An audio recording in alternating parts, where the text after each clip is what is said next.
Magandang gabi, pambungad sa ating newscast.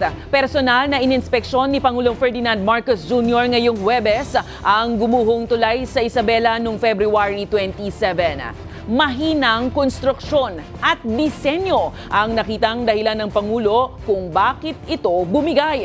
Nakahanda naman ang palasyo na inspeksyonin ng lahat ng mga tulay sa bansa, lalo na ang mga ginawa noong Administrasyong Duterte. Si Naomi Almojano, may balitang A to Z. Isang linggo matapos gumuho ang bahagi ng Kabagan Santa Maria Bridge sa Isabela, personal itong ininspeksyon ni Pangulong Ferdinand Marcos Jr. para suriin kung ano nga pa talaga ang naging punot dulo ng pagpalya ng tulay. Kasama ng Pangulo sa inspeksyon ang kinatawa ng Department of Public Works and Highways at iba pang opisyal ng probinsya. Giit ni Marcos. It is a design flaw. Mali yung design. Aniya, kung tutuusin kasi 1.8 billion pesos sana ang pondong nakalaan sa konstruksyon nito. Pero tinipid ito at nagbawas ng budget ang nakaraang administrasyon hanggang sa maging humigit 1 bilyong piso na lang para makamura. Kaya nakompromiso pati ang kalidad. Design is really weak.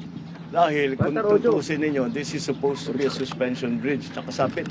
Noong una pa lang itong ginagawa, nakitaan na ito ng paggalaw at kahinaan kaya nag-retrofitting ayon kay PBBM. Saad pa ng Pangulo, sinunod naman ng kontraktor ang plano matapos ang retrofitting. Kaso, sa specifications naman nito nagkaproblema.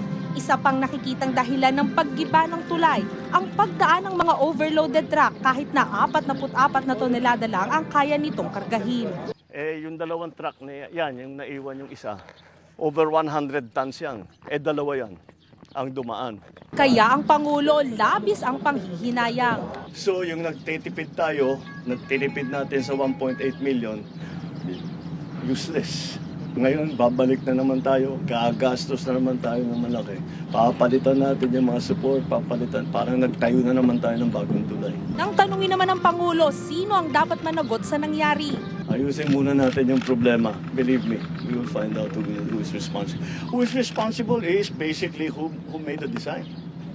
Because their design was poor. Samantala, inanunsyo rin ng Malacanang na magsasagawa ito ng malawakang inspeksyon sa lahat ng tulay sa bansa, lalo na ang mga ginawa sa ilalim ng Duterte administration. Dahil hindi po natin alam kung nagiging under-design din po siya. Kailangan po lahat, hanggat maaari, ay ma-inspect. Kamakailan lang binalaan ng Pangulo ang sino mang sangkot sakaling mapatunayang may naganap na korupsyon sa konstruksyon ng tulay. Para sa Balitang A to Z, Naomi Almojano.